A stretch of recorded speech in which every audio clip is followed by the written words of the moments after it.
Time for Security Now. Steve Gibson is here. We got a Q&A episode. We'll talk about the latest security news, including what Lenovo's up to with the ThinkPads now. Oh, no.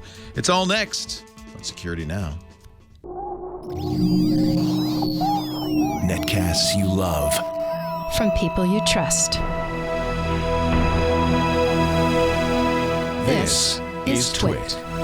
Bandwidth for Security Now is provided by CacheFly at CacheFly.com. This is Security Now with Steve Gibson, episode 527, recorded Tuesday, September 29th, 2015. Your questions, Steve's answers, number 219. Security Now is brought to you by the Ring Video Doorbell. With a built-in HD camera and microphone, you can monitor your front door from anywhere in the world using your smartphone. It's like being home, even when you're not. Right now, get $10 off the Ring Video Doorbell when you go to ring.com/securitynow. And by PagerDuty. PagerDuty decreases alerting noise for IT operations and developers to ensure that the right engineers are notified at the right time. Increase your uptime and sign up for a 14-day free trial at pagerduty.com/twit. It's time for Security Now, the show where we talk about security and privacy and protecting yourself. And although Steve and I might be on different ends of the security spectrum, we both agree you got to do it. Steve Gibson's here from GRC.com. I actually have some questions. I know it's a Q&A episode, but I have a question of my own. I know. I've already you previewed it over on Mac Break Weekly, so that'll be great. We will come to that. So it's a Q&A today. I found a bunch of interesting questions. Few of them, for a change, are about ad blocking. There are a couple things have come up that we'll talk about, but this is no longer the ad blocking podcast. Everyone can breathe a sigh of relief, and I've got some really cool deep technology stuff lined up for the upcoming weeks. I've had some feedback from people saying, "Come on, Steve, let's wind up our propellers." It's like, okay, I think it's time. The news is it is probably time to migrate away from TrueCrypt. We had 16 months since last May of 2014, when, as was famously reported, something happened. But some problems were found in all of the TrueCrypt forks because they existed in the old code.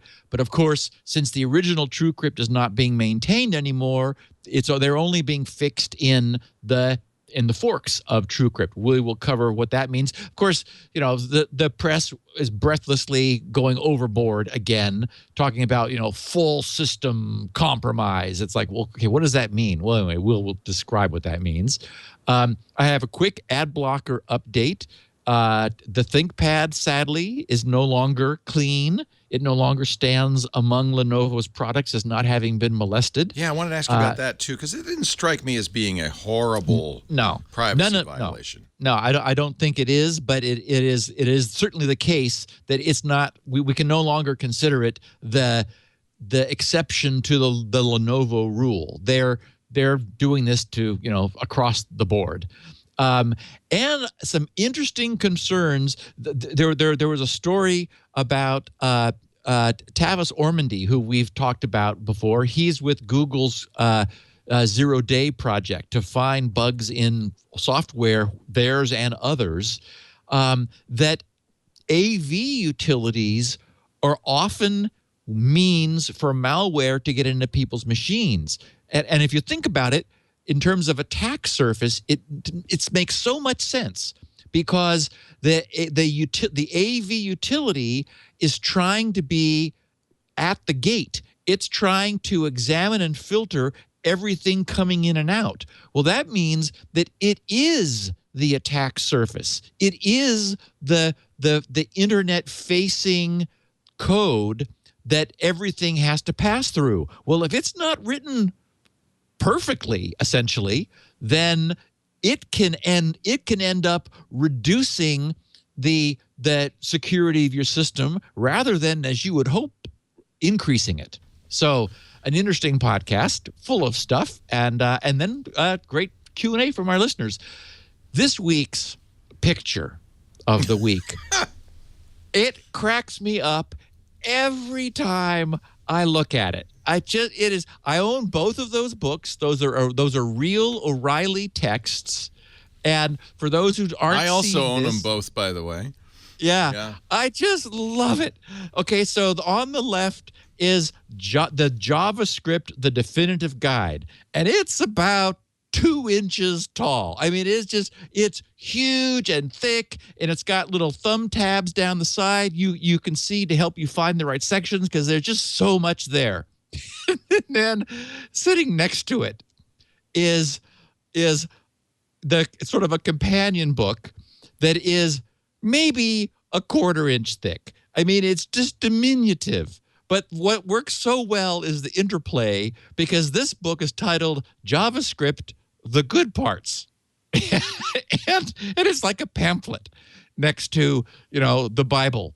So I just read it. Someone tweeted this to me. Thank you, whoever you were. This just every time I look at it, it's my perfect form of humor. It's just my funny bone. And you will want both, actually. Yes, as Steve and I both own. Yeah. And JavaScript, The Good Parts, is a really good read. It is. It's excellent. It's and of course you need the Bible for all the syntax details and how do I do this? You know. And to be fair, there's the Good Parts books. That's a whole series for other languages as well. Yeah. Many languages are can be boiled down to a few good parts. That's why I like Lisp. They're all the good parts. All right, we're going to move along. Get your questions ready, folks. We have 10. We have the latest news as well. But first, I'd like to mention, if I might, the sponsor of this fine show. Have we ever had the ad for the Ring video doorbell on here? I don't think we have on Security Now. We should have, because frankly, it's a all security about device. Your front door. Yeah, it is. Turns out that when bad guys come to call, it's 95% of all home robberies are during the day. And the first thing they do is they ring your doorbell. Because, of course, they want to see if anybody's home. If no one answers, they just go around back and break in and take your stuff. Now, I'm not saying this is going to prevent that, but it is definitely a great thing. You can answer your doorbell wherever you are, even if you're not at home. You can say, hey, I'm inside. Could you just leave that package here? I've done that. It's wonderful. My neighbor came by. It was actually kind of classic. I was on the air, and my neighbor came by, and I said, well, hey, who's this? He said, it's Bob, your neighbor. I want to cut down 2 trees in your yard, okay? I said, no. And thank goodness I was there. No, you can't cut down 2 trees in my yard. I use it for a lot of reasons, because it's not just a doorbell. It's a motion detector as well. So you could see who is at your house, even if they don't ring the doorbell. And this is for an additional fee. I think it's $30 a year. You can save the recordings and go back and look. So somebody in the middle of the night probably just an animal, but you've got a great picture. Works well at night, by the way. There is, by the way, far away, the blood moon. Isn't that cool? Maybe the blood moon woke up my doorbell. That was at 9 o'clock. Here's something just happened. I missed a call. Now, what's cool about this is you can answer. You could talk to them. They can talk to you. You see them. You know who it is at your door. If you for the first month, the recordings are free, so you should try that. It's really easy to install the Ring video. Oh, that's the cleaning ladies. Here they come. They rang the doorbell to see if we were home, and now they're going in. Isn't that nice? You know when they come. I know when my daughter leaves in the middle of the night. I know when the kids come in, and I just love it. So the Ring video doorbell is very easy to install. It comes with all the parts you're going to need to install it. The screwdrivers, the bits. And if you have a wired doorbell, it'll take you half an hour. It's really simple. It also looks good, I have to say. It doesn't look like obnoxious on the door. It really does a great job. I've been very happy, and we have a very special deal for you right now. Go to ring.com/securitynow, and we'll take $10 off the normal price, which means I think it's $149 what is it, $189, which is actually a great price. If you don't have a wired doorbell, you can use it. Also has a big lithium-ion battery in it, so you can use it with that, and you charge it once a year. It's got a little charging port. You also can get a chime. You got the Ring. They also have the chime, which it gives you a doorbell that you just plug into the wall anywhere in your house. So if you're having trouble hearing people, we don't really need the chime because I have the Ring software installed on everything, my iPhone, my tablets, my Android devices. So when somebody rings the doorbell, there is a cacophony in the house of everything going dum dum dum dum dum dum. Easy to install, easy to use. It's peace of mind protection. Think of it as caller ID for your house. Time Magazine called it one of the top 10 gadgets last year. It is fantastic. And maybe you saw the news that Richard Branson just invested, what was it, $28 million in it. The story is great. A visitor to his Necker Island retreat was sitting there, and his phone goes off, and he answers it, and he answers his doorbell, and Branson's going, what? What did you just do? Oh, I answered my doorbell. What is that? Oh, it's this video doorbell. Can I invest? The Ring video doorbell, easy to install. Even a moron like me can do it. Comes in a variety of colors, too, so it'll match your decor. Give it a try today. Ring.com/security now. We'll send you, Steve, if you want one, I'll send you one. Would you like to try it? I was thinking that just having the doorbell there probably provides some deterrent. They see the camera. Yeah. Exactly. They're not just like, they keep on their delivery man uniform and just, sorry, lady, it. wrong house. See exactly. ya. Oh, I didn't realize I was at the wrong number. I'm dyslexic. The nice thing, because it's battery powered, it doesn't have to be your front door. You could put it on the back door. I was thinking of putting it on the bedroom door. Just put it on every door. Ring the doorbell if you want to come in. Every door. Okay, Steve, let's take a look at the tech news here before the questions. So, yes. The bad news is, well, I don't know if it's bad news. It's first of all, it's not an emergency, but my feeling is it's after 16 months, it's probably time to gradually migrate away from TrueCrypt. That's how I would put it. So there's no incident that makes you feel that way. It's just the length of time. Correct. What has happened is that James Forshaw, who's another member of Google's Project Zero team, and of course, as we know, Project Zero is routinely finding vulnerabilities in widely used software. I was just talking about Tavis and how he took a look at AV stuff and immediately found problems that, for example, in this case, Kaspersky is in the middle of has already addressed a bunch and is working on more.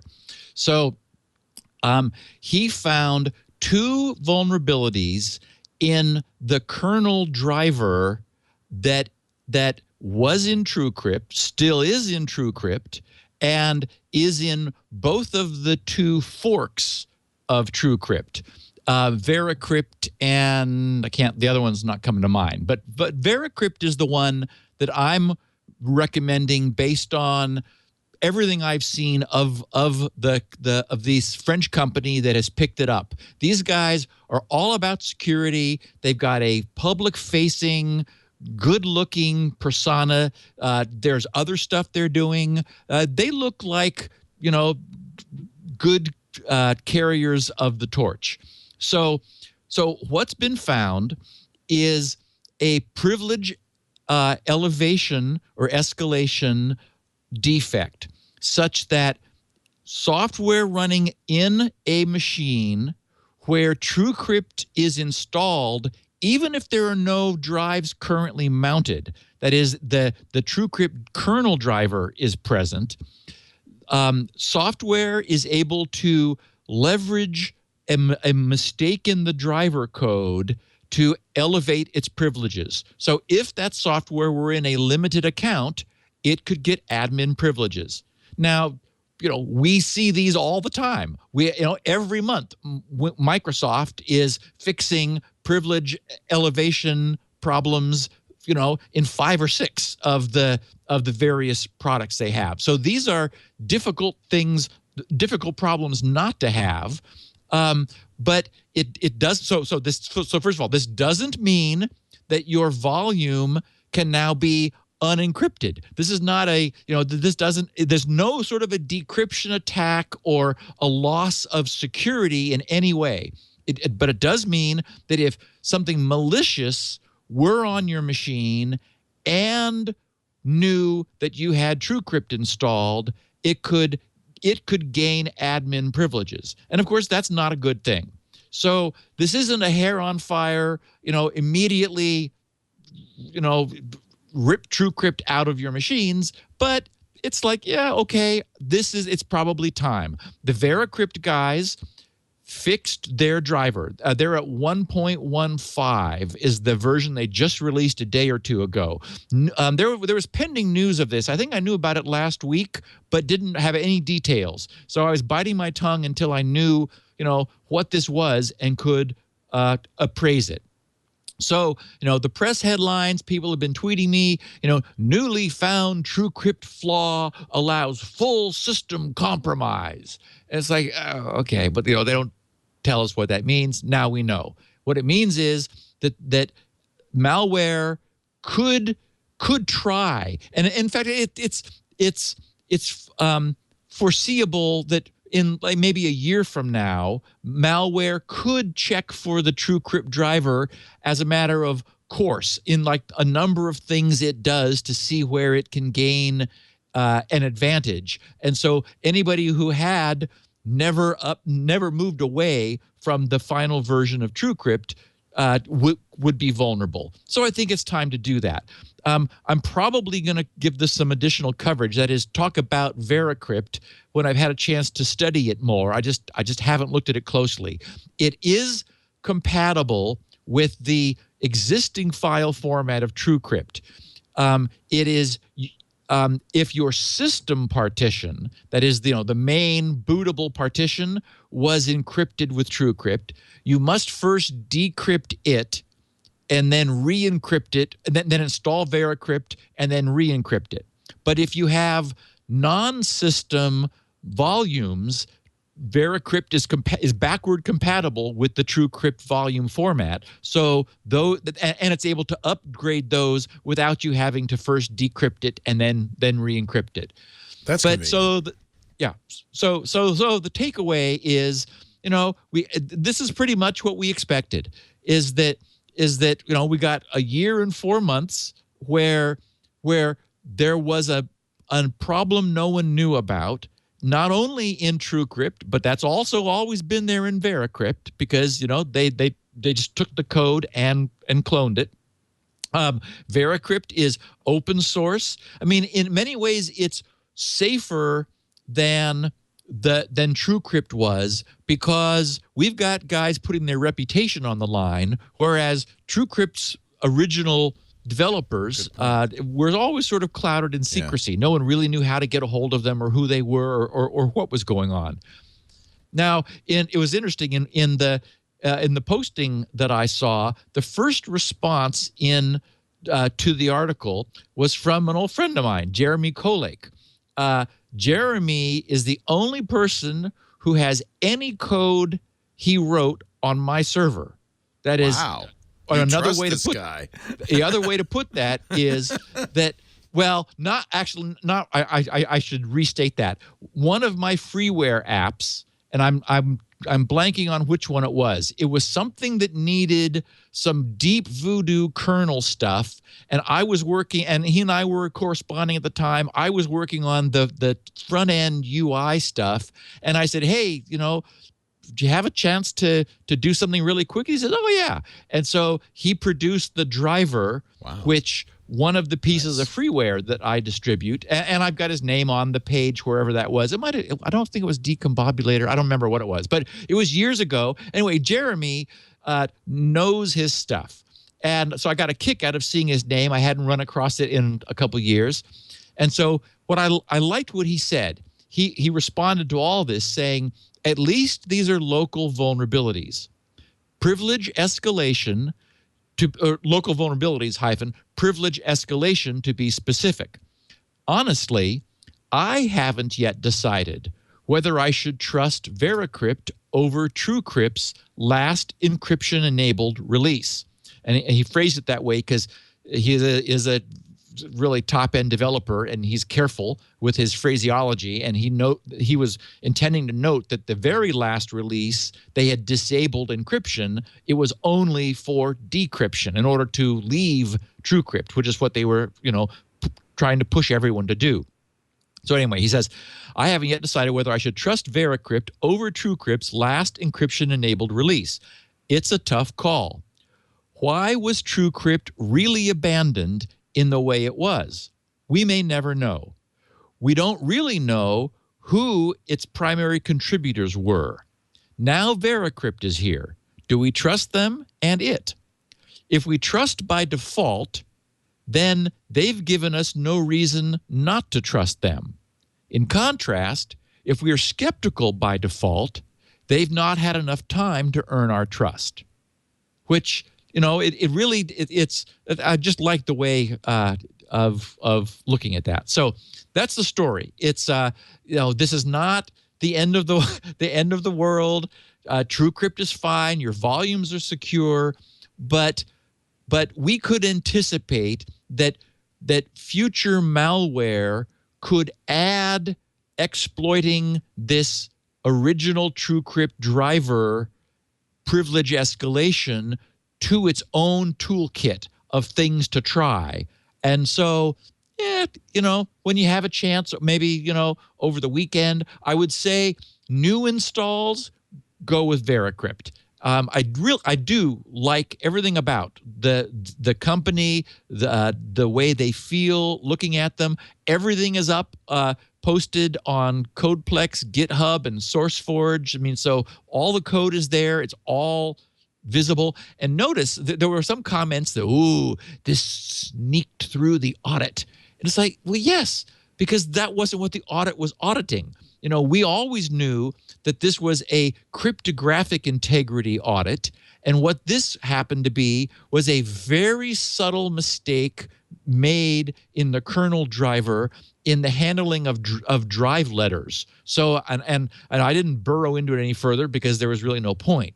Bad is all we really need to know. But not life-threatening. So but that's the difference between actively supported software and software that is, left out on the vine. I mean, there's always going to be stuff you want to get updated. Right, and that's also why my original statement back in May of 2014 is that, okay, there's no hurry to run away from it. Right. Because it was supported yesterday, and today it's not. That doesn't mean that it suddenly went evil. It just means at some point it's going to superannuate, but for now it's okay. Precisely. Yeah. And so if people have already migrated to VeraCrypt, that's the direction I would recommend. And I think now there's more reason to do that. Yeah. Again, your data is not in danger of decryption.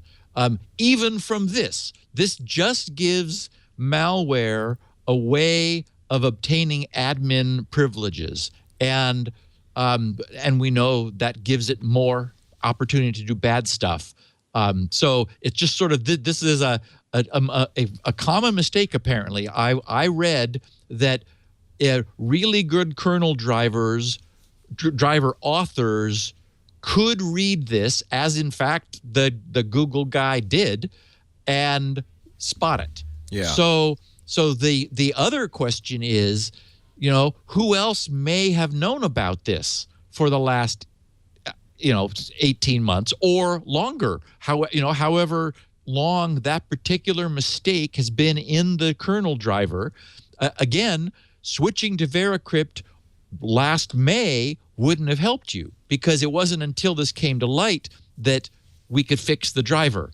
And as you say, Leo, only their driver is going to get fixed, not the driver, which now is becoming a little long in the tooth, and it's probably time to move on. By the way, you'll be happy to know Microsoft promises that Windows 10 does not violate your privacy. I think we feel so much better. I'm They promise. So glad. That's great. Cross our hearts and hope to die promise. That's great. They say that the telemetry data they collect is just to deliver a delightful and personalized Windows experience. That's good. Well, Lenovo is actually sending it to a web marketing company. We'll talk about that in a second. Yeah, that's a little bit different. That's a little different. So, speaking of questionable, Dean Murphy, who is the author of Crystal, which was until recently the #1 content filter on the iTunes App Store. And the one I used until you told me better. Right. He made the decision, which many people are calling controversial. I just think it's a choice, and I wanted to make sure people knew.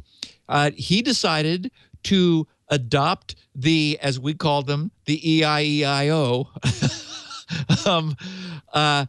acceptable ads deal with EYEO,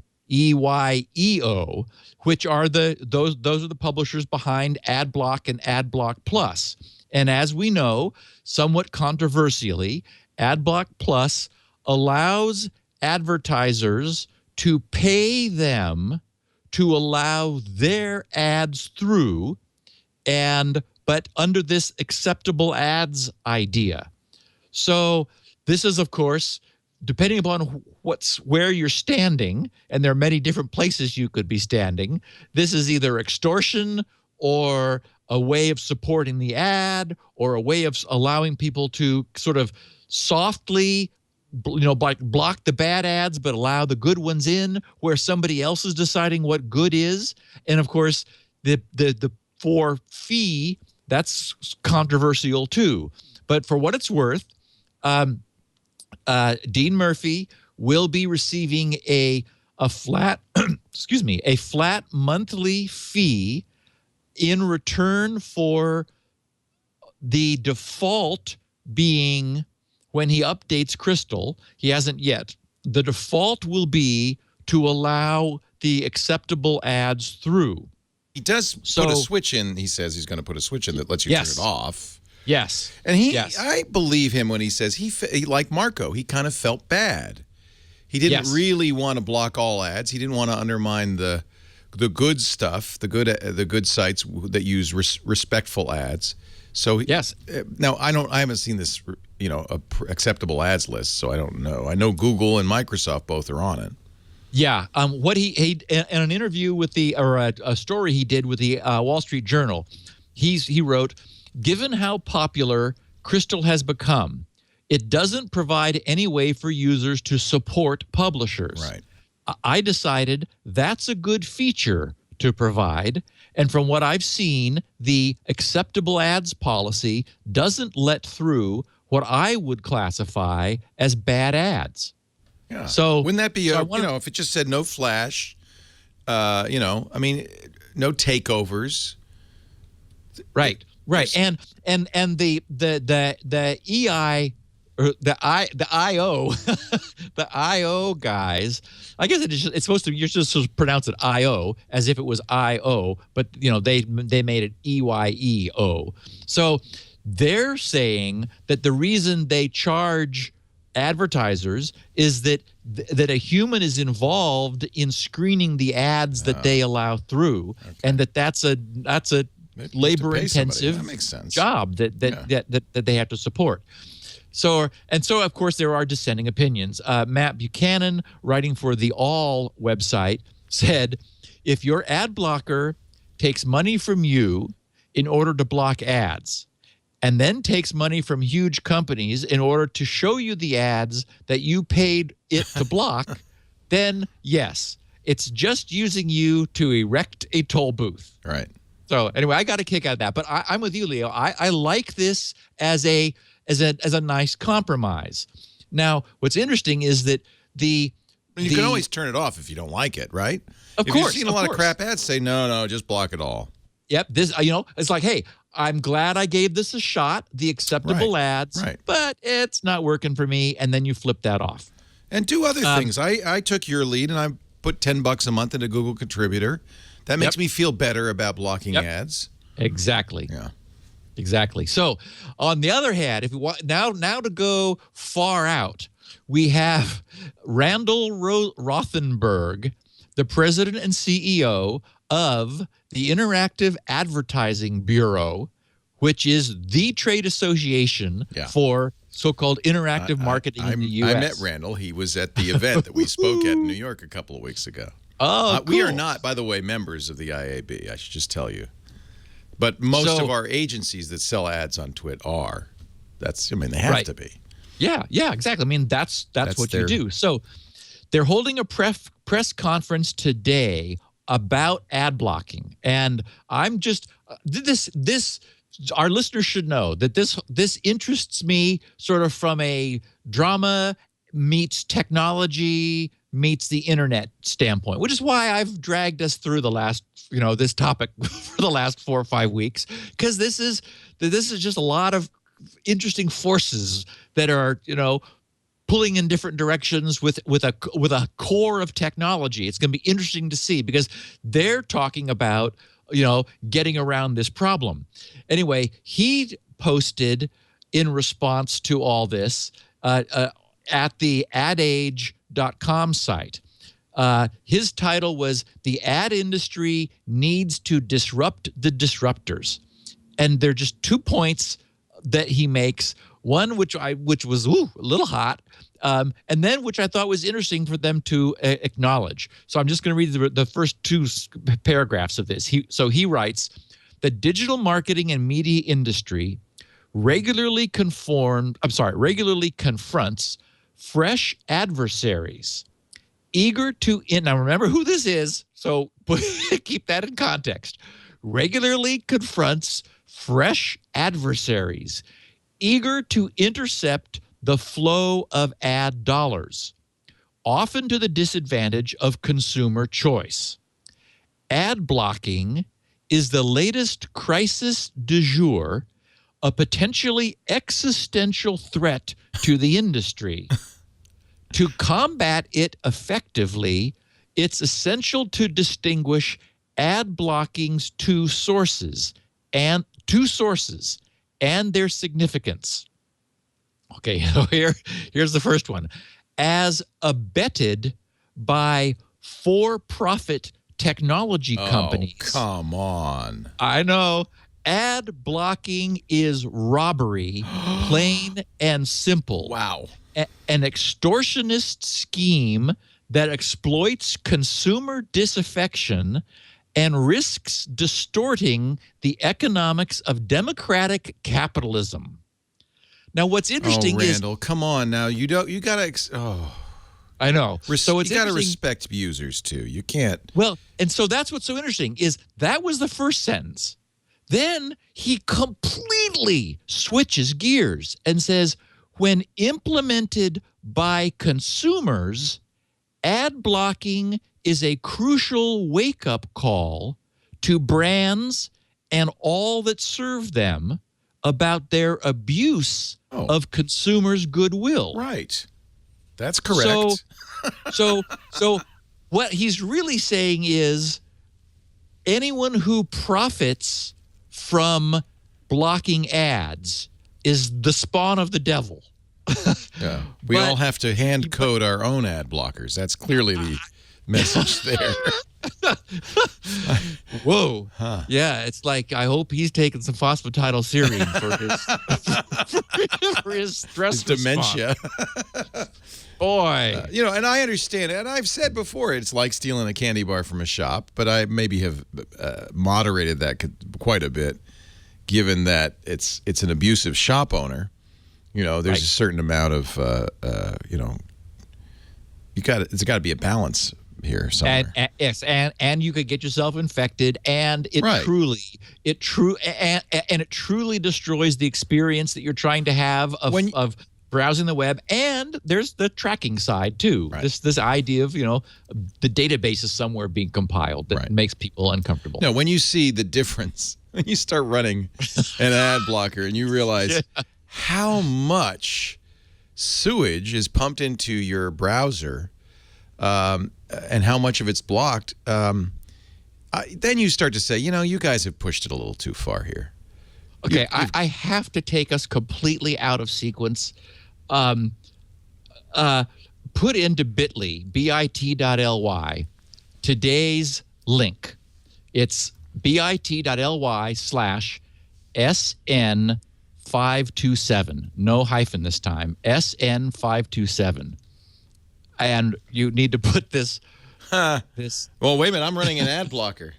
I know. This is from number 10. This is the site that bypasses even uBlock Origin can't contend. I'm running with uBlock with everything turned on, and man, I'm still the chicken walking back and forth in front of the The funniest thing is, this isn't a content site. This is a rental car site. Lingscars.com.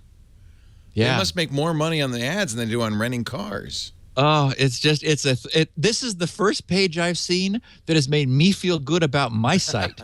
But I have to tell you, most radio station sites are this bad.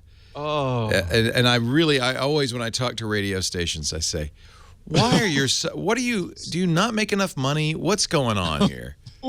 This is just a horrific site.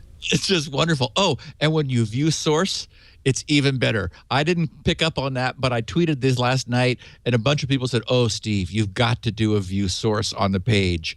And I thought, what is it going to have some strange HTML? No, it's even better than that. It's taken forever to load, so I know there's a lot in here. It's probably everybody else. It's that we're live. If you scroll, you should have seen something at the top, unless you already took it out. Yeah, look. There's something that was deleted here.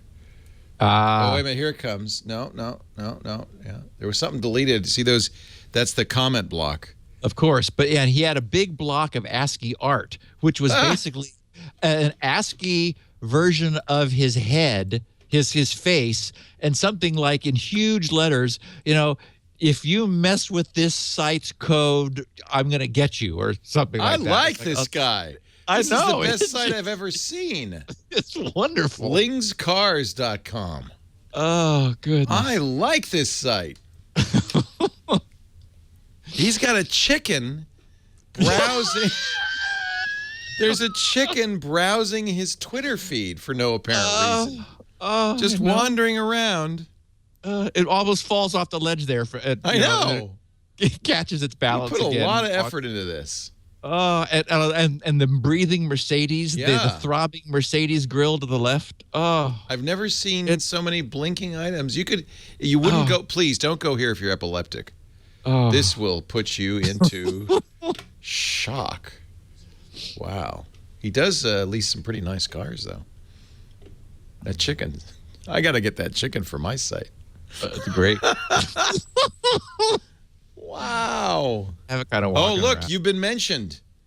You're being retweeted in the Twitter feed. Oh, no. The chicken's pecking. Wait a minute. What? Was it sensitive to your cursor? Yes, there's a popover here. Wow. Too funny. 20,000 pounds gross profit, says Mr. Ling. I think this is the nicest site I've ever seen. No, I am a fan. He has clearly just poured his heart and soul into this thing. This is like we used to do, right? These are the sites. And the listings go on and on and on. It's like, wow. But you're right. It is. Doesn't it feel like a throwback? It's a blast from the past. It's look at the wallpaper. we got a car bouncing over there on the left. Oh, whoa. Oh, whoa. A lot of JavaScript. A lot of JavaScript here. Oh. Wow. But, given that it's getting around uBlock, it must be all... He's sourcing all the images himself. First person, yeah. They're all coming from... In fact, if you look, if you have uBlock advanced expert mode turned on, you'll look and there's nothing for it to block. It's all coming from his content. Well, then it's all... There's no tracking going on, believe it or not. Right. Wow. This and is the great. background behind all of that, the quacky Paisley explosion thing. Oh, it's just he didn't miss a thing. There he is at the bottom. You can trust me. I am Ling. Hope you enjoying your visit to lingscars.com. I never got to the bottom. That's just wonderful. This is tongue-in-cheek. Oh. This is tongue-in-cheek. That's hysterical. Oh, God. Thank you for sharing that with us. That is awesome. Well, I ruined the last question, but... Okay, that's okay. But anyway, it was perfect. So, ad blockers. The top 5 of the top 10 apps in iTunes for the first week were ad blockers. And I think it was Crystal that was in the number 1 position. Things have changed. We're now 2 weeks and minus 1 day down from the Wednesday 2 weeks ago when we got iOS 9. Our chosen no-brainer ad blocker is holding at number 3. That's Purify. That's the one that we recommended last week. Oh, I thought you I'm sorry. I didn't mean to pop Ling up. I thought you recommended one blocker. Well, for the experts. Oh, for the experts. So one blocker is the power user tool, and Purify is the set it and forget it, because it had the feature that Crystal didn't have, which was a simple whitelist. We can presume, and in fact, I didn't have in my show notes, but lots of sites are I think the Washington Post is becoming infamous for being one of the early ad blocker detector sites, and I think it either admonishes you or you have to give it your email address in order to read articles because it sees that you have an ad blocker in place. So as we expected, this is the first round of responses. And I think it's entirely their right to say, oh, you're blocking ads. We need you to lower your shields because this is how we pay for our content. And then you decide. Or you can give them your email address as another way of opening the spam, the spam portal.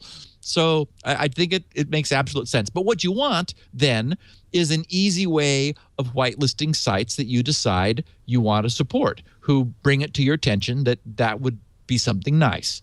And Purify does that. It's holding in number 3, and Crystal is at 21 right now. And the other, there was Blocker, and then there BLOCKR. It's nowhere in the top 150, although it was near the top 2 weeks ago, or for the first week. And ours, One Blocker, the one we recommend, which is also the performance winner, remember, of all the ones there were 15 of them that Lifehacker benchmarked. And One Blocker was not only the most bells and whistles and deep level of control, where for example, you could actually see the rules that were being blocked and individually turn them off. So you could tune the list for specific needs if you wish to. You would expect it's not for the masses; it's for listeners of the podcast. So that's where the industry is. They're no longer in the top. They spent a week up in the top 5 of the top 10. Now people have them, and it's calmed down as iOS 9 is becoming something that everybody has. So it was a listener of ours who is also a columnist for ComputerWorld. Michael, this is a shout out. Michael Horowitz is ComputerWorld's defensive computing columnist. He sends me stuff from time to time via Twitter, and I got a kick out of in following the story. And backtracking, I came to his column, which he wrote last week. And Michael wrote, on a recent edition of the Security Now podcast, Steve Gibson read a note from a listener saying that while Lenovo was corrupting their consumer PCs, Lenovo have kept their hands off the ThinkPad line. Both Gibson and the show host Leo Laporte proceeded to sing the praises of ThinkPads. But there's more to the story. And Michael writes that he had recently purchased two newly refurbished ThinkPads from IBM, a T520 and a T420. And just because it's who he is, I mean, he's writing the defensive computing column for ComputerWorld, so he's a security-focused guy. So he ran Nursoft's very nice task scheduler view utility. NIR SOFT is another site of really great homegrown, just a variety of neat little utilities to do useful things. I used them when a restaurant I was frequenting secretly put in their Wi-Fi password because they didn't want me to know it, but they were willing to enter it. And Windows won't allow you to get what was entered, but Nursoft has a utility that will give you the hex version, which Windows has. And as we'll remember from our coverage of Wi-Fi years ago, you can always put the hex version of the password in, and it will be accepted in addition to the ASCII version. And so that way I was able to obtain the password that the manager of the restaurant had entered secretly into one laptop, and I was able to move it to another. So actually, I think I moved it over to my iPad, and then of course it went to the iCloud, and now everybody has it. I mean, all of my devices have it. So the takeaway is that that ThinkPad is not being held in some special, from IBM or off limits or executive level or special sanitized. We're not putting any spyware, using the term loosely, in that particular brand. It's there with the rest. And in fact, Lenovo has a support document on their site. I have a link in the show notes where they say, right at the big bold type, just like Ling is using on his site, Lenovo systems may include software components that communicate with servers on the internet. All ThinkCenter, all ThinkStation, all ThinkPad. So, and then they explain that later on down the page that on Think brand products, Lenovo collects two types of data: application usage data, metrics, and preloaded application inventory data. So now the only downside is that, and Michael's column covers this in more depth for anyone who's interested, is that the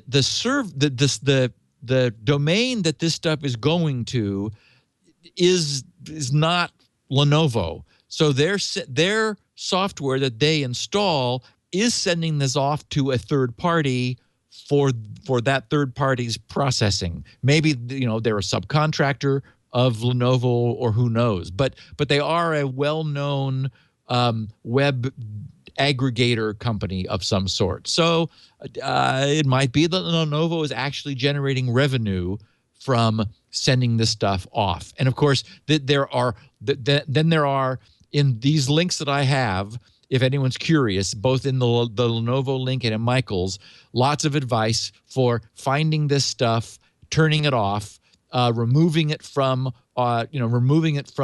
the deinstalling it and removing its auto startness.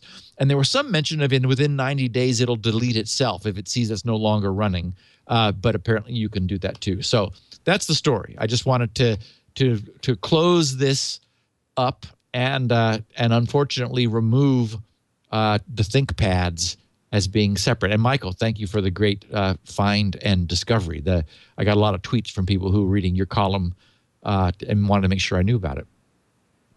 Okay, so Tavis Ormandy, who is, we've spoken of often, a member of Google's Project Zero vulnerability research team.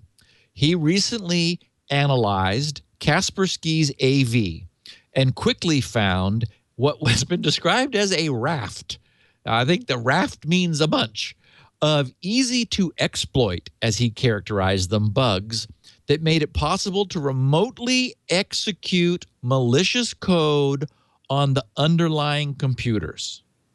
Now, that's as bad as it gets. I mean, if we were talking about Windows having remotely executable malicious code on underlying computers, everyone, it would just be the end of the world. We'd be going crazy. But so this is Kaspersky's AV where this was just found just recently. And to be fair, FireEye's products, Sophos's, and ESET's were all also looked at and all also had problems. So what Travis wrote is, we have strong evidence, and this is Travis of Google. We have strong, the data collection capability. We have strong evidence that an active black market trade in antivirus exploits exists. Referring to recent revelations. He wrote, referring to recent revelations that hacked exploit seller hacking team. Remember them? This is the folks that lost gigabytes of their database, and it turns out they had all of this previously unknown zero-day exploits that they knew about, a bunch of flash stuff, and apparently in here were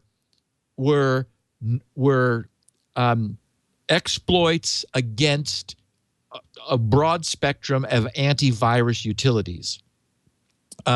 They were selling, so the hacking team were selling weaponized attacks targeting antivirus software from ESET. So Travis continued, research shows, and this is from his blog posting last week, research shows that security and AV is an easily accessible attack surface that dramatically increases exposure to attacked targets. For this reason, the vendors of security products have a responsibility to uphold the highest secure development standards possible to minimize the potential for harm caused by their software. Ignoring the question of effectiveness, attempting to reduce one's exposure to opportunistic malware should not result in an increased exposure to targeted attacks. So this really, you and I, Leo, know that we're not running third-party AV. We just don't. We understand the risks. We have all kinds of other things we do, like we're not accepting every ad that sites want to give us.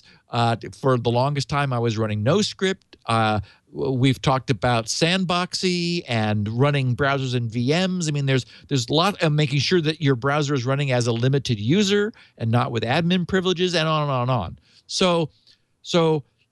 But for the person who doesn't understand that, maybe it makes more sense.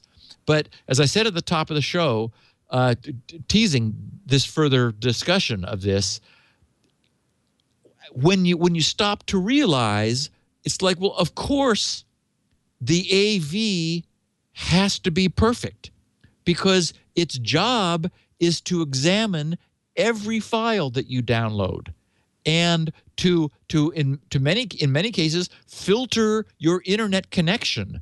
And as we know, unfortunately, many of them do that by installing a root certificate in your system, which nobody likes, because then they're minting, they're basically creating forged remote certificates to make your browser happy, in order that they're able to peek inside your TLS connections and for the purpose of scanning that. So the point is, there could not be, by definition, a larger attack surface. They are looking at every file you download and your internet connection, which is the way all this stuff comes to you, whether email or web browsing or what. So how many times have we talked about like subtle parsing errors in JPEGs, where viewing a JPEG allows a remote code execution exploit in your machine. These exist in today's AV tools because it is nearly impossibly hard for them not to exist. And we know the amount of effort that Microsoft must go through not to have these problems. Yet we get monthly updates fixing these problems constantly. And so this is an aspect of the third-party antivirus utility that hasn't had a light shined on it. And this is a big problem because as Tavis says, in the hacking team dump was weaponized attacks on ESET being sold, meaning that if you had installed the ESET AV, they were selling attacks to allow a remote compromise of your machine of that software. So a machine without that installed wouldn't have responded, but one with it installed would. And Kaspersky is still fixing these problems. They fixed a bunch, but a raft apparently, or it was a field day of a very good, well-known, popular antivirus.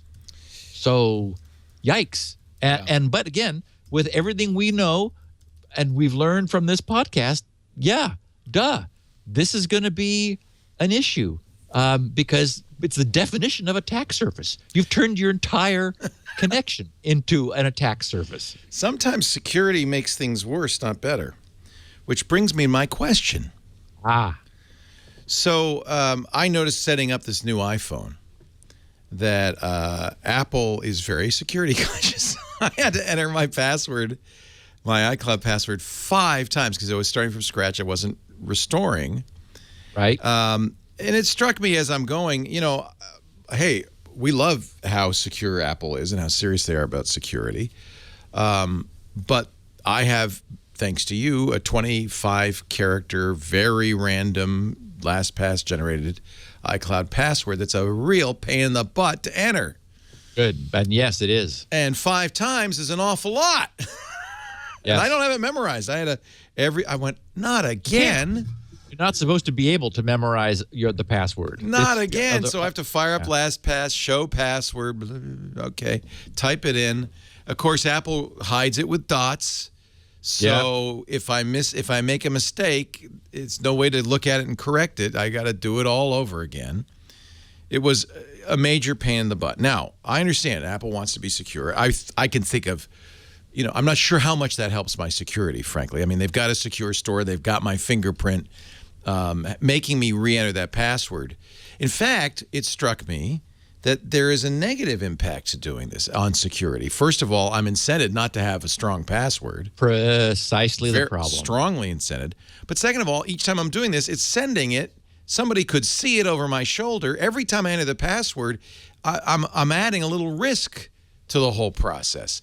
And they already have it secured by my fingerprint. So and by the way, Apple continues to do this every once in a while with iTunes. It wants you to you turned the phone off. We better re-enter the password. Google does not do this on Android. Now, I understand that when you choose Apple, you're choosing security. That's one of the things. And so to say, well, Android doesn't do this is to say exactly what Apple wants you to say, which is, I'm more secure on Apple. But I wish there were some way to say to Apple, look, I'm not that paranoid. I'm careful so I don't put stuff on my phone admittedly my credit cards are on there, so maybe there is some stuff on there. But okay, so what I'm saying is there should be a way to say to Apple, tone it down a little. What I believe is that in every instance there was a provable need to ask. To re-enter it. Okay. Yes. And that's, and unfortunately, so first of all, the good news is I don't have it within reach, but I'm staying with my 6 because as I heard, I think it was Patrick say on Sunday that, his 6 is still brand new. The one from, just the 6 plus, Right. Not the S. And that's how I feel too. I'm not getting on the annual, although I've been fascinated by listening to you talk about it, and It's pretty I am impressive. drooling over the technology. Yeah. So we'll see. Maybe in a couple of months I'll buckle, and I'll go with just the gold, which is the one I have, although no one could tell because it's in a case. Right. But I just like that. For example, one of the tricky exploits is the hardware intrusion power cycle exploit, where you make a guess and you intercept the recording of the guess in non-volatile memory so that it doesn't count against you. You immediately short out the power, right. And then you bring it back up again. So for example, the only real way to prevent that is that a reboot of the OS, or a coming up from power off, which means rebooting the OS, has to ask you once. Right. If they don't, then you really are That makes vulnerable. sense. And so I do know that that's what happens if you turn off the iPhone. You'll have to re-enter your code. And the point I was going to make was that, for what it's worth, I think this was just initial setup frenzy, because on an ongoing basis, it's really not something that you encounter. And I did hear the Mac Break Weekly guy saying the same thing. Essentially, well, okay, but that doesn't seem to be a problem for us. Well, I've talked every time I mention this, a lot of people say, "Yeah, that drives me crazy too." So I don't think it's unusual. I think if you restore from your encrypted backup, you don't have to do it probably. But I wanted a fresh install, and so I guess I don't know. I can't look at it and say, "Oh yeah, there's a good reason why it asked me at this juncture." I would bet. I mean, knowing Apple, they're not going to inconvenience people without a reason, and they are a highly attacked platform. So, and they really do focus on this. By the way, they just posted the iOS 9 security update document, and so I will digest it and we'll talk about it, the things that have happened to iOS. So, but anyway, I feel what you're saying, and I have the same problem. Well, for instance, LastPass I've set up LastPass to ask for my password a lot. I understand why I would want to do that, but as a result, I have to memorize my password. It can't be a truly good random password. And with the fingerprint reader that we know you have fallen in love with as much as I have, right? You would think that it would be enough, that you would say, "Look, this is really me. So, let me just use the fingerprint reader to bypass this." Over and over and over. Actually, to be fair, Windows does this to a lesser degree, but Windows does this as well. It does ask for your Microsoft account more than I would like. Well, and even Squirrel, because I don't have biometrics necessarily on a Windows machine, as I've talked about, I do reprompt for the first N characters of your password. You can change N to 1 if you want, so that's just a matter of hitting the proper key. But if you press the wrong key, then it'll say, "Oh, that was the wrong guess. So give me the whole password." Revalidate. Yeah. So, and the reason is, I don't know that you haven't walked away, and Squirrel is empowered to represent you to the internet. So we just have to have some way of re-authenticating who you are. And I mean, and as Renee quoted me saying, there just isn't a way around the trade-off between security and convenience. I have a wonderful, fun story.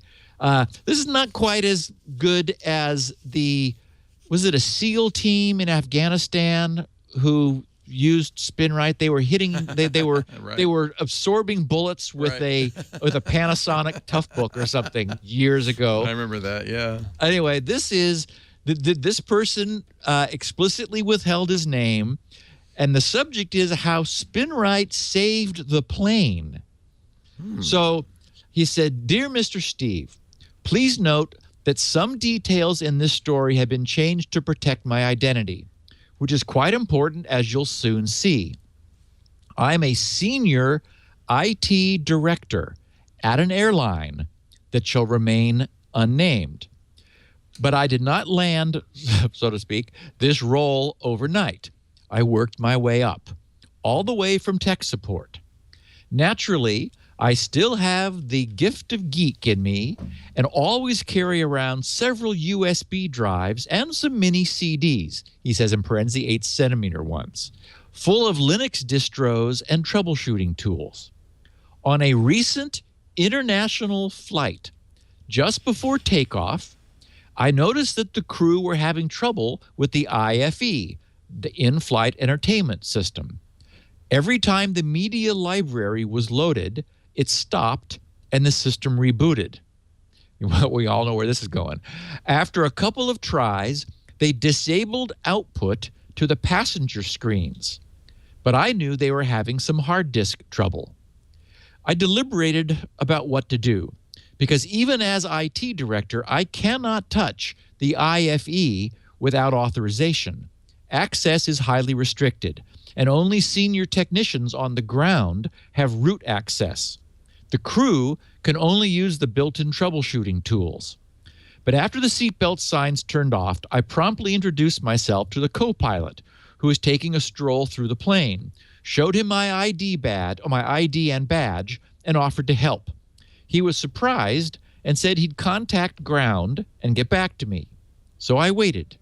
10 minutes later, I got a note from the captain authorizing me to try to fix the IFE. Then he asked me to snip out some stuff that was not for public disclosure, so I have, but it involved the security details surrounding access to that device. So he says, I popped in my SpinRite bootable USB, and he says in parentheses, corporate license, and since we were in a rush, with the passengers getting grumpy, I only did a quick scan on level 2. At about 11%, SpinRite found and fixed quite a few sectors of the media drive. And when it got to 30%, cruising along with no additional errors being found, I decided to stop it and try my luck. There was a jubilant outcry when the FML, which is the Flight Media Library, loaded without a hitch, and to the passengers and my delight, we could continue to enjoy the flight, of which we still had 9 hours. So, allow me to express my sincerest thanks for you and your marvelous product. You shall be blessed 100-fold and live long and prosper. Name withheld due to possible breach of protocol. Wow. So, thank you very much. Nice. And that's neat. A site license is 10 purchases of SpinRite. I've talked about not the site license, the corporate. The site license, if you buy 4 copies, you can use them on all of the systems forever at a physical location. So if, for example, a company had 2 locations, then to be fully licensed, they would buy 8 copies, 4 for one location, 4 for another. But I didn't want to continue that endlessly, because companies like IBM, and IBM, for example, is a corporate license holder of SpinRite, as are many other Fortune 500 companies with offices all over.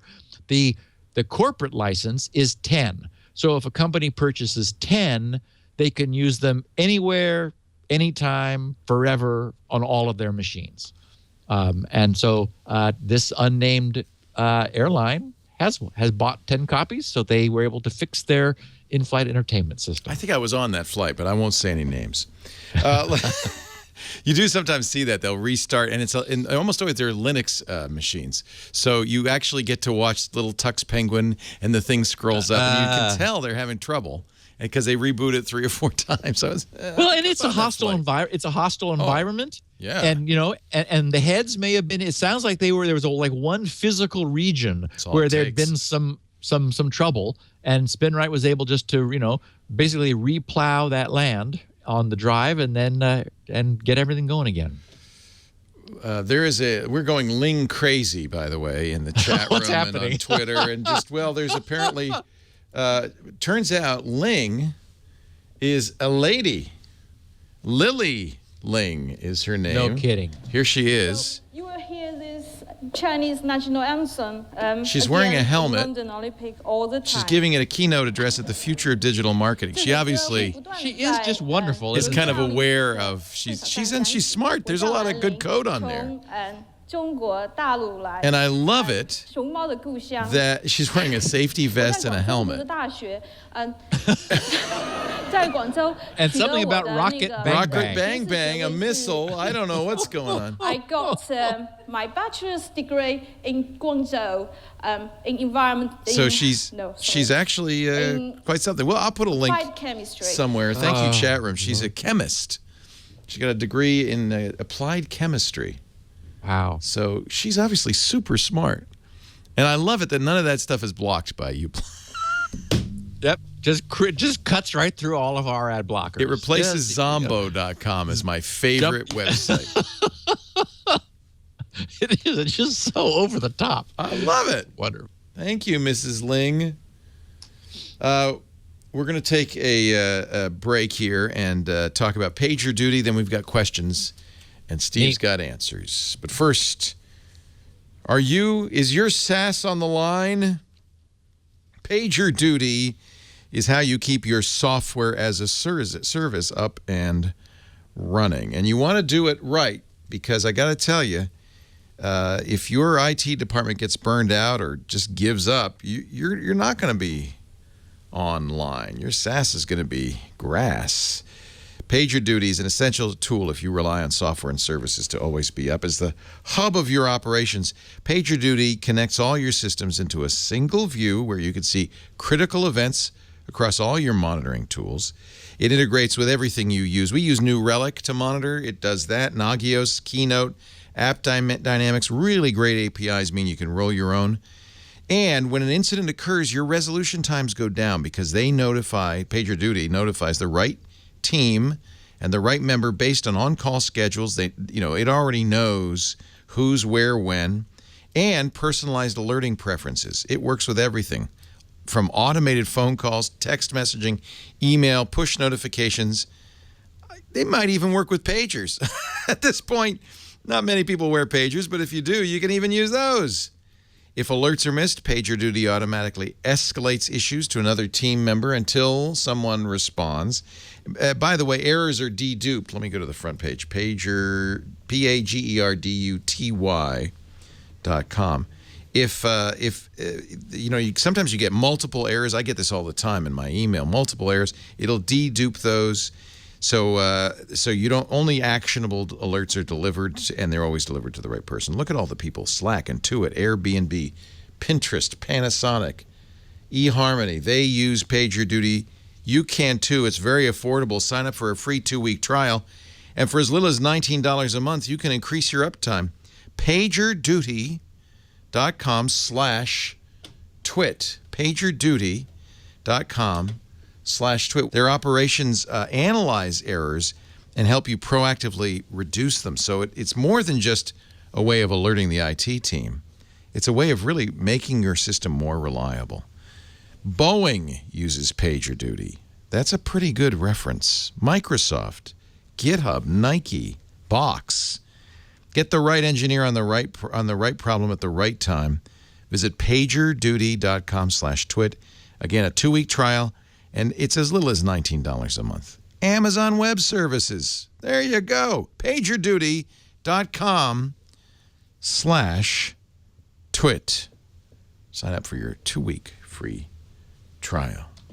All right, Steve. Questions are ready. They're fired up. I got them ready for you. If you've got some answers, you betcha. Let's dig right in here. Our illustrious viewers. And they are illustrious and mighty fine looking as well. Question 1 comes from George Hartman, but it's a tweet. But I don't know how you did this, Steve, because it's a really long tweet. That's probably a DM. Probably a DM. DMs are, yep. Yeah. He says, "Hi, Steve, newly minted and big fan of Security Now. Because I'm only at the beginning of my foray into InfoSec and privacy practices, I was wondering, can you explain the value, or lack thereof, using a browser-based VPN like Hola versus a VPN that installs a client like Private Tunnel which, by the way, I used while I was behind the Great Firewall in China. Thanks, and hope all is well, George. So Hola is an interesting concept. I would describe it as a peer-to-peer VPN. So in the same way that BitTorrent creates a network of machines that are linked over the internet, Hola is a browser add-on that is available for a whole bunch of different browsers. I don't think IE. For IE, I think you need to install a Windows client. But I know Opera and Chrome, I think Firefox, and others. And so the idea is that you join in the same peer-to-peer networking spirit. You join this Hola VPN network, and sort of reminiscent of I can't believe I'm blanking on this. Tor. I was going to say Tor. Sort of reminiscent of Tor, although with not making any of its privacy guarantees. Right. Your traffic will be encrypted and sent to somebody else's system, where it is decrypted and then put out onto the internet. So okay, think about what that means. So there's some good and there's some bad. The controversial thing about a old school VPN where you have a central server is that everybody who's connecting to it has their traffic being decrypted there and emitted from that point. So it's like a fire hose. So what the NSA knows, for what good it does them, but it's a problem. I'm sure it's on their radar. They know that there's a VPN server, and for some reason, everybody who's using it has encrypted their traffic up until it gets there, and then this massive flood is coming out at that location. On the other hand, you can choose what that location is for high-end, good commercial VPN providers. So you could have your stuff come out of whatever country that you want. So you look like to the internet like you are there with one of those IPs typically. So there's a benefit of just being lost in the noise, and because your traffic isn't necessarily identified as you, it's coming out. You're a little droplet amid this fire hose. The alternative is a fully distributed peer-to-peer VPN network. Now, there's a couple problems. Oh, and I should also mention that we're pretty sure that the VPN provider has no interest whatsoever in any of this traffic. That is, first of all, it literally is a fire hose. I mean, it's almost daunting in its volume. And their business is not to care. In fact, we've talked about how ProXPN explicitly no longer even logs their customers' connections to their servers. You can't know that, though, if you're in a peer-to-peer VPN environment. You could very well have someone join the Hola VPN network specifically to spy on other Hola users. Because what's going to happen is somebody's encrypted traffic is going to come into their machine and get decrypted in their machine and go out unencrypted from their router. So all you do is fire up Wireshark and capture it. And anything that they're doing, which is not independently HTTPS tunneled, will be in the clear and visible to that person who is peering on the network. So the advantage is your traffic is not coming from a known major VPN termination server. It is diffuse throughout this network. On the other hand, it's seems to me way more. I would be a little nervous about, whose peering node my traffic is being decrypted in. And if nothing else, you want to be sure that you're providing your own encryption through HTTPS. But on the other hand, then the only advantage you're getting, since the VPN is giving you encryption, is changing your IP around. So anyway, I think, George, those are the trade-offs. They're completely different architectures, in each one due to the difference in the way it handles traffic, and sort of just the structure sort of has a different set of trade-offs. Question 2 from Seattle, Don Wood. He says, we don't talk about steganography. I was talking about it on the radio show the other day. In light of the recent attempts to cripple encryption in the UK, India, and even by our own FBI director, please consider a propeller head episode on steganography. Include, if you would, the limitations in some algorithms demonstrated in academia to reveal the presence of the hidden message, along with how they do that. Finally, perhaps any open source software or algorithms that seem resistant to these attacks.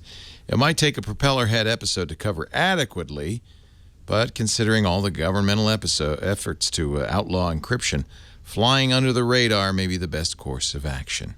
Big fan of yours since the InfoWorld days, with my first site license for SpinRite 25 years ago. Don in Seattle. Okay, so we have never discussed it. And I guess it's because I guess I should have, but I've never been that captivated by it.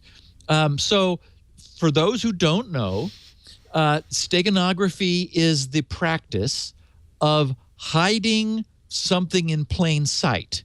You can kind of phrase it that way. The idea being, and so here's my best example.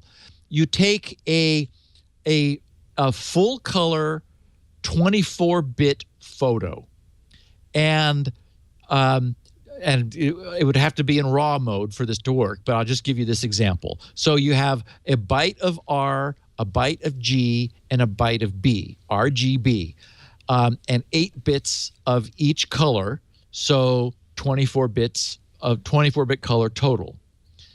Now, the way the bytes work, as we know, the byte contains a binary luminosity or intensity value for that color per pixel. The least significant bit is probably noise in the picture. It probably has no actual information value. It's just going to be there. It just could be digitization noise, converting the incoming luminosity lux into a binary number. The fact is, analog to digital converters are noisy. Down in the least significant bits, they can be kind of random.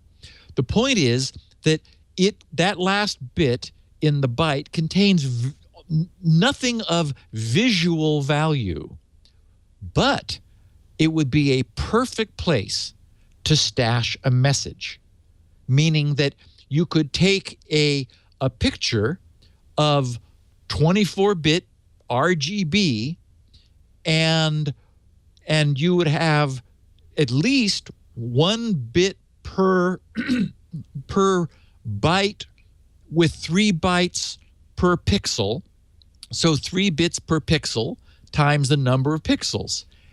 And so the point is, you could set those least significant bits to anything you wanted, and the picture wouldn't change. You'd see no difference in the picture. Yet it's now carrying what is kind of metadata. You could think of it as, metadata is normally stuff we think of stuck in a header at the top. This is distributed metadata, distributed throughout the image. Now, if somebody were to specifically suspect that you had done that, then, any intelligence agency could strip off the least significant bits and recover the message. But if you went a step further and encrypted it, as we know, encryption is indistinguishable from noise. So now it returns to looking just like absolute digitization noise, and no one could prove any differently. So unless they had the key that went with that message, there'd be no way to prove that hadn't come out of the noise from the analog to digital converter that took the picture. Now, you can't compress that, of course. The moment you compress it, you lose typically the least significant bits that don't actually convey anything visually important. That's what compression of images does. But for a non-compressed image, it works. So that's the idea. And I mean, and there have been variations of this. Many movie plots have involved, circling certain characters in books where you need to know which book it is and which page it is, and then the key is a mask of cutouts where the different letters show through, so you have to place the mask over the page. That's not really the same, but it's sort of related. And so anyway, that's it. And I don't really have anything more to say about steganography, which is why I haven't given it a whole podcast. It's clever. Yeah. It sort of feels like an antique means of hiding something in plain sight. And the problem is it is not subject to compression, and it's low bandwidth. I didn't make that clear, but you can't mess with the original too much, or you're going to change the original in a way that might become obvious. So you have to only operate around the margins, which inherently means that it cannot convey much data. But there are lots of, like just to send some GPS coordinates or something, that's not very big. And I would be very surprised if it weren't being done all the time now. That is, it's probably in practice, in use, but it's not something that we've spent a lot of time talking about because there's really not much more to say. There's a great book that probably covers this in detail that anybody who's interested in crypto probably should read, from Simon Singh, S-I-N-G-H. I'm sure you know it. Yeah, in fact, I read a chunk of it for one of our podcasts a couple of years ago. I remember seeing it in my library. I thought, why did I get that? And then I remembered what it was. Book, yeah. I wanted to do some deeper research. So it has a history of crypto going, they say, the science of secrecy from ancient Egypt to quantum cryptography. So I would be surprised if steganography is not pretty thoroughly covered here. I don't remember if it is, but it's a great, even if it's not, you should read this book. It's just really great, the history of crypto. Well, and we've talked about how obscurity is not good security. Right. And so steganography is the classic instance of obscurity. You are obscuring the message with something that no one sees, but it's not safe if anyone finds it. Another great one, and I know you've read this too. It's a little thicker, a little harder going. The Code Breakers by David Kahn. Yep. Also a history of secret communications. This one was, when this came out, the NSA was so worried that they instructed everybody who worked for them never to mention its name. Oh, wow. Do not mention this book ever. And we've seen some of that. Remember that when we were talking about the Snowden documents, that government employees were not allowed to view them. Yes, because they would no longer be. They would no longer have their security clearance. They blow their security clearance. The computer would no longer have it. It was the Washington Post had, it was paid, right. It was covered all over the internet. You can't look at it on your computer. Everyone, no. Whit Diffie says that the Code Breakers was very influential in his crypto studies. So that's a pretty high recommendation. That's the top of the peak. Yeah. That's the top of the heap. Here's a question I'm very interested in your answer to. Chris Murphy in Denver says, how come you use Google Contributor? I quickly looked into the Google Contributor. Both you and Leo are saying something you hope takes off. I agree. Websites need to get paid, But wait a minute, how does contributor work? I would imagine that I've got to browse logged into my Google account so they know when to display those pretty patterns instead of annoying ads, and take my money and give it to the website. If that's the case, haven't we just given Google even more permission to track us? And does Google share or sell that information to websites anyway? I couldn't find any technical details on how this magic works, so I can trust that you will give us a thorough breakdown. Thanks in advance, Chris. So my answer is I don't. This is another one of what I would call a soft solution. Right. I want to support the web. I don't have any problem with that. You and I give to Wikipedia. If sometimes I see a great piece of freeware and the guy wants $10, but it's really good, and I'll shoot him 25. I mean, right. I just all the time. I want to. I've got listeners who have bought SpinRite and never used it because they wanted to support me and the podcast. And so this is my way of giving back, in addition to doing the podcast, of course. So I'm into contributor for the max amount. It's fun to see that I'm supporting iMore by going there. That makes me feel good. So this is just, this is what's so interesting to me about this is that this is a time of tremendous change in like these, glaciers colliding, the collision of forces in this particular aspect of our industry. And so I'm not telling everyone that like this is the answer. It's the answer for me. And so, but Chris is exactly right. Google needs to know it's I who am surfing. So that the ads are from Google.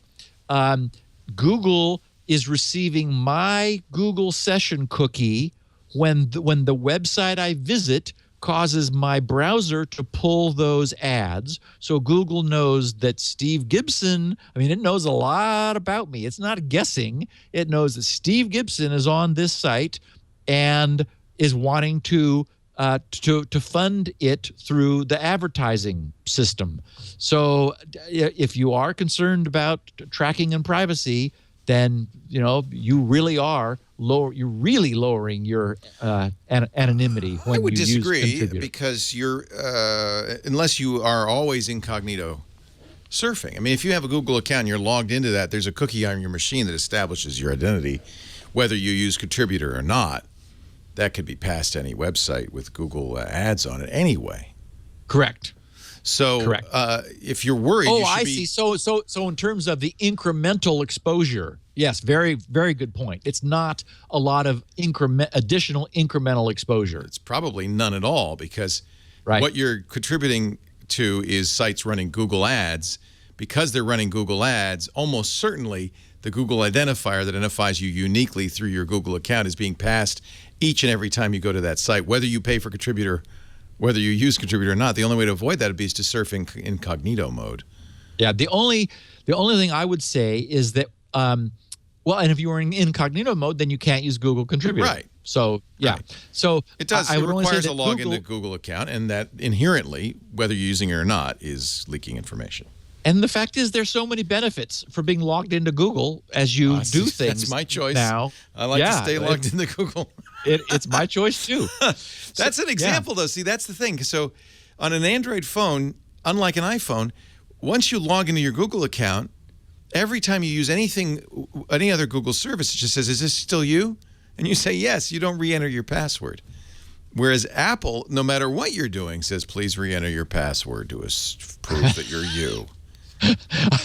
I would just add that to Chris's question, Google is very unlikely selling this to anyone else. They don't need to because they are the else. They're selling the ads. Yeah. So yeah, they own DoubleClick and everything else. So Channel 4, question 4 from Hendrik in Germany. He wants some calibration on the utility of today's antivirus utilities. Oops. Yeah, well, we just talked about it. I've been a listener to Security Now since about 2 years ago and currently listen to the older archived episodes. I still have much left to listen to.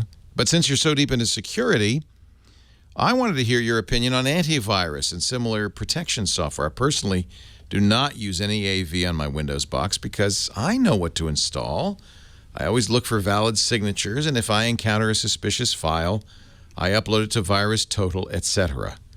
On my Debian-based work computer, I do not use one either. However, on my parents' computer, I install an AV simply because, well, they don't know how to detect malicious behavior. And even though I do not believe it helps much, at least it helps some and pretends to secure my parents' PC. Now I would like to know if, and yes, how you protect your devices from malicious software. Do you consider AV necessary, or is it snake oil? Keep up the great show, and greetings from Germany.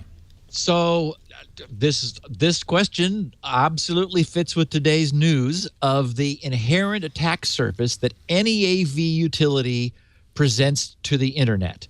So I think by now Hendrik knows that I'm not an AV user, but I do turn on Microsoft's. I think that's the right compromise. It's kind of free.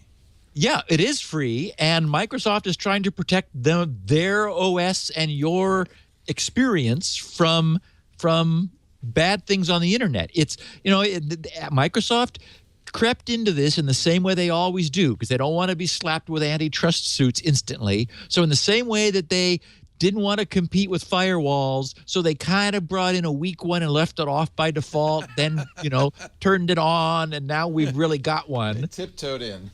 Yeah. Similarly, they tiptoed in with AV, saying, "Oh, don't worry, we're not going to compete with anybody else." And then now we've got that the Microsoft built-in AV. Absolutely use that. That's what I would.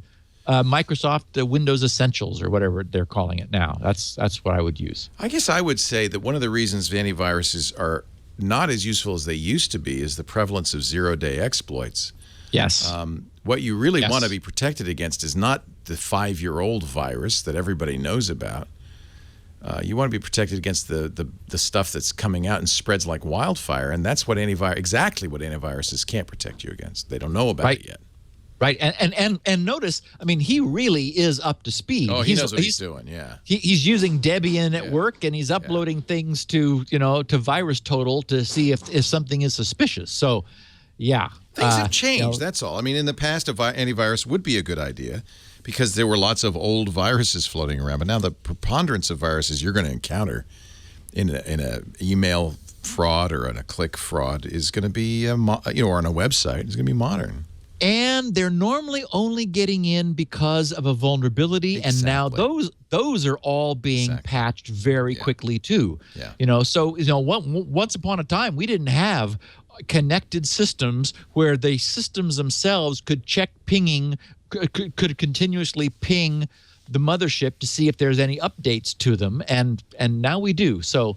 Yeah, I agree. I think that just going with what's essentially built into Windows for me. The other thing I would say strongly is do not use the free antiviruses, with the exception of Microsoft's free antivirus, because now we know AVG is selling your data, and these free guys, they really, you always wondered, well, how are they free? And I always just assumed, well, they'll upsell you to the paid product, but maybe not. Maybe there's other things they're up to. Yeah, they're monetizing you. Yeah, if you're cheap and you don't want to buy an antivirus and you think you need one, use Defender. It's free. It comes with Windows 10.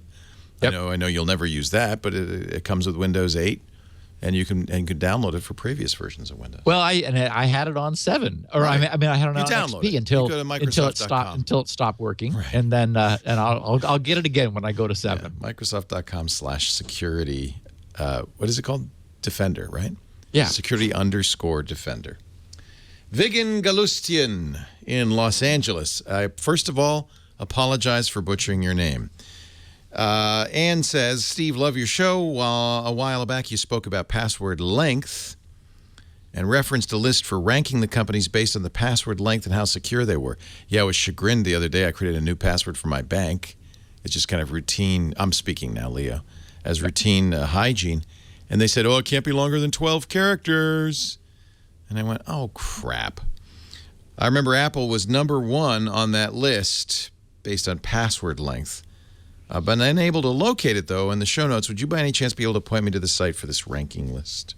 So I don't think I ever talked about that. I'm wondering maybe if we're being confused with some other outlet or podcast. Yeah. I don't think so, but I chose this question because this did trigger something I wanted to mention, and that is I would agree that 12 is a little short, but I've had people complaining about 20. That's plenty. And 20's plenty. Yes, and that's my point. I just wanted to say that for the record. If it's 20 good characters. Yes, right. If you have a 20-character high entropy password, right. And remember, grc.com/passwords, and they're minted for you. For some reason, people are getting them all the time from there. I've seen people saying, hey, I have me and my whole family goes to grc.com/passwords whenever we need a piece of a password. It's like, okay, LastPass does the same thing. It just makes them up. All password vaults will give you good random passwords. Yeah, and that's what you want. But my point is 20 in terms of brute force cracking, in terms of the number of bits of entropy, it probably can't be 8 bits because that would require a large character set. But and I should have this on the tip of my tongue. It's like a 96 character set. So, you can do the log math, but it's maybe 7 bits. So times 20 is 140 bits. That's a lot. I mean, we're protecting communications with 128 bits. So your password would have at least that much entropy if you chose it well at random. So my point is 20 for everyone who complains about it being a length of 20, it's fine. Now it's true that the idea that they even know the length is annoying. Because and this may be what people are concerned about, is that it sort of suggests they're not just hashing it and not caring about the length. They should actually not care. But there are, in fact, banks we've talked about. In some cases, banks have the web as the front end to old school mainframe software, and the web password is being passed through to something. It doesn't have spinning reels of mag tape any longer, but it's, it may have some blinky lights like mine over my shoulder. Anyway, 20 is enough, and just make it a good 20, exactly as you say, Leo. Yeah. Although sometimes I'll do, there are sites where you can do like 30 and 40, and it's just fun to see us. Well, you have how many 64 character passwords? I do, and on as our listeners will find, as soon as I formally publicly release the Squirrel demo site, me, I had to have some fun with it. So mine are 256 characters. Well, that's the point. If you're using a password vault, the length is arbitrary. It doesn't matter. Make it as long as they'll allow you. I was just really disappointed when my bank said 12. Of course, I made a very good random 12-character password, but I'm looking at it and I'm thinking, if I can memorize it, how good is it really? Right. If I can look at that and say, well, I can remember that. That's the test. Yeah. That's how good could it be? Judy Ruby Brown in Coppell, Texas, worries about Windows 10 and whether she has an open network and whether she needs to rename her router. Steve, I've been a listener for only a few years. I have SpinRite. I hope I never have to use it. That's nice, Judy. Thank you. I have a new Windows 10 computer. I've disabled all the normal things recommended, but I've been left with 2 questions after studying Microsoft Windows 10 facts as best I could, FAQs. One statement from what should I know about connecting to an open network? Their answer begins, an open network is a Wi-Fi network that doesn't require a password to connect, which means that the network isn't secure. My network is encrypted and password protected, but standard Verizon Fios for home use. That seems to mean my network is not an open network. Am I right? Yes, you're right. Further on, how do I opt my Wi-Fi network out of Wi-Fi Sense? This is that technology we talked about that Microsoft has for sharing your password with friends. The statement is, if you don't want Wi-Fi Sense to connect people to your open Wi-Fi network or allow people to share access to your password-protected network, you can opt your network out of it by including _opt-out somewhere in the Wi-Fi network name, also called the SSID. Oh, that's interesting. For example, my network _opt-out. Steve, if you agree my network is not an open Wi-Fi network, do I need to rename my SSID to keep Microsoft from snapping it up? And do they get my network password? Perhaps others are equally confused. Thank you. So I wanted to revisit this because the industry has calmed down a little bit from the initial, hair on fire Windows 10 release, where we looked carefully and there was a huge concern about social networking leaking your Wi-Fi passwords by default. And it took a while for people to realize, oops, not by default. So first of all, we do know that Judy's network is not open. She has a password, so it is encrypted. So the second part is she clearly wants to prevent her network password from being shared promiscuously with others. So there are two ways to do that. But at first, you don't have to do anything at all for it not to be shared, which is to say you have to explicitly enable it to be shared from a given Windows machine. Under the settings, the big settings panel you get up, one of the big icons there for a section is network and internet. So if you click that, then you'll find manage Wi-Fi settings. And if you click that, then you'll find a switch which is off by default, which says connect to network shared by my contacts.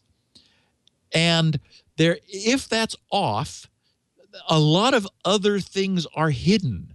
So if you're curious, you could turn it on. And when you do, then down below that, first of all, then there's a list of available networks which you have to manually enable one by one to turn sharing on for your contacts that are on those networks individually, like Facebook and Live and whatever. I think I have 3 on my Windows 10 system. But even then, the individual wireless networks that machine knows about will also have sharing off for them individually, and you must turn it on. So the lesson here is Microsoft did not do what we were initially worried about, which was just instantly and automatically assume that you wanted to share your own private network's password with anyone who you know from any other social networking site. All of that portion of it was properly disabled by default. Then, although it's worth noting, this is sort of machine granularity. That is, this is you telling this machine and Microsoft through this machine not to cross that bridge to allow others who you know on other networks to obtain the password through the cloud. That's different than the _ opt-out option. So if you, and I've been looking around and I've not seen a single SSID that has added the _ opt-out to its name. I just in the wild, I have not yet weigh in encountered on this one because I think I know what's going on here. So Wi-Fi Sense does 2 things. It does the thing you just described, which is make it easy for you to share passwords with other Windows 10 or Windows Phone users who are your friends, and most people never will use this. But it's also designed to automatically log you into captive Wi-Fi portals. Ah, right. So those are the coffee shop place where you just join it. It's not password protected, but then you get a page where you agree and you maybe the terms of service and all that stuff. That's what's called a captive portal. As we've talked about before, it breaks the internet. It's a terrible idea, but everybody uses it, and I understand why they want to do that. My guess is this _ opt-out or whatever it is really about a temporary way to keep, or maybe a permanent way to keep Wi-Fi sense from automatically joining a portal. So if I'm Mr. Coffee Shop owner and I don't want people using Wi-Fi sense, because by the way, it puts spurious credentials in there. If I don't want people using Wi-Fi sense to get onto my thing, I just put opt-out in there. And, I see. And that's my guess. I'm just total guess that's what that's for. It's not for home users. That absolutely sounds right. Because I was going to say, I was going to wrap this by saying, essentially, it's You're already opted out. Right, exactly. by not opting in. Right. Yes. So they don't need to add that. And I understand why you were confused, Judy, because they should really put that in some other part of the FAQ. But that's what I think. It's my guess.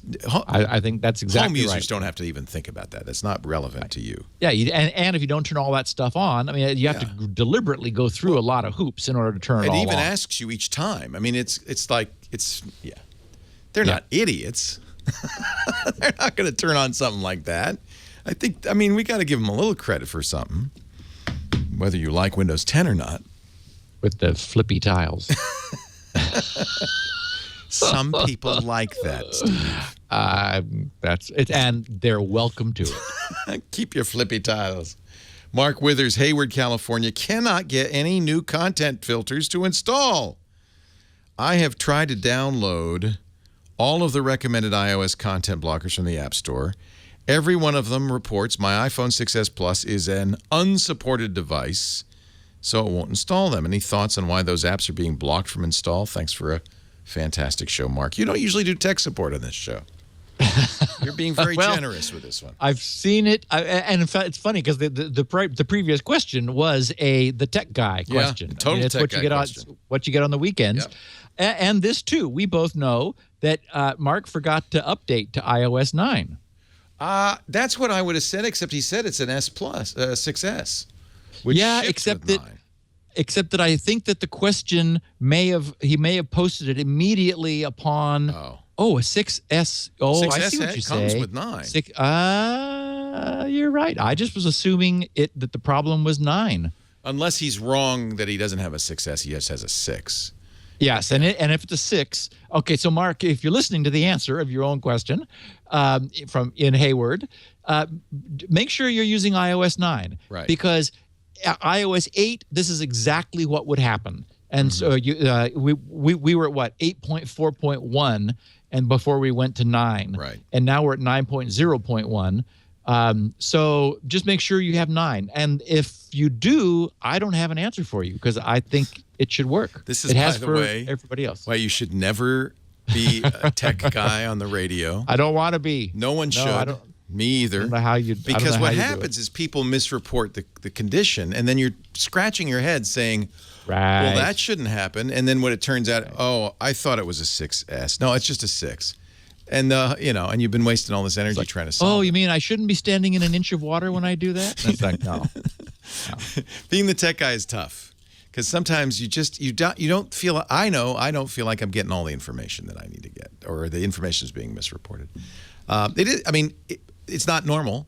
If it really is a 6S, the real answer is, and this is also one you don't want to give on the radio, bring it to the Apple Store. They'll fix it. Yeah. By the way, it's a little unconfusing that there is no content blocker setting in the settings until you install a content blocker. Yes. So that's completely backwards from what I'm, after 30 years of using computers, used to. Right. There is no setting to turn on at all. So you may look at your phone and say, well, I don't see a setting. You have to first download a content blocker. Then you could turn on the setting. And you have to run it. You have to you have to run it before it even knows it's there. Yeah. In order for it to register itself, and then they go, oh, okay. And by the way, most of them, when you run them, nothing happens. Just puts up a blue screen. That's it. I'm here. Thank you. Or they say, okay, now here's how to turn this on. That's what you need to go over to settings and blah blah blah. Yeah, that's what they should do. Filbert Long, who has a fabulous name. He's from Nottingham, so he probably has a fabulous accent as well. He's unhappy with iOS 9. Steve, your last podcast had me thrown into a bit of a tizzy. Well, he said dilemma, but it feels like Filbert should say tizzy. I'm sorry, Filbert. You're recommended upgrading an iOS 9 as soon as possible because of all the security improvements. Well, I did my upgrade a couple of weeks ago, but since then I've reverted back to iOS 8.4 just so I can enjoy your show. I watch your podcast on my iPad using the Apple app, but since iOS 9, he's talking about the podcast app, the app is a disaster. Yeah, a lot of people have complained to me about it. Yep. Apart from the poor UI, my main gripe is there's no full screen option. You know, there isn't. You cannot watch the video full screen on the Apple Podcast app in 9. You're now reduced to a small image. And to add insult, you're surrounded by big white borders, making it difficult to see you and Leo. So my question is, what should I do? Upgrade to iOS 9 and see you as a shadow of your former self?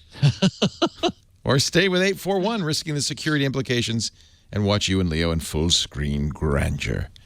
Thanks for your own podcast, Filbert Long, SpinRite owner.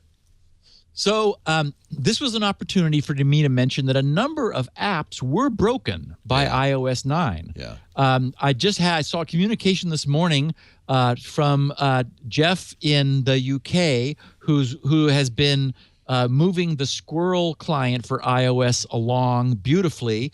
It broke with iOS 9, and he noted that when he had to go to, I think he said Xcode 2.0 from 1.2, and 59 syntax errors when he tried to recompile under 2.0, and so he's not there yet. And one of my favorite apps, and this is just a shout out to my favorite iOS client for NNTP. Yes, old school news reader, news groups, because of course those are GRC's groups, are NNTP news groups, is called NewsTap.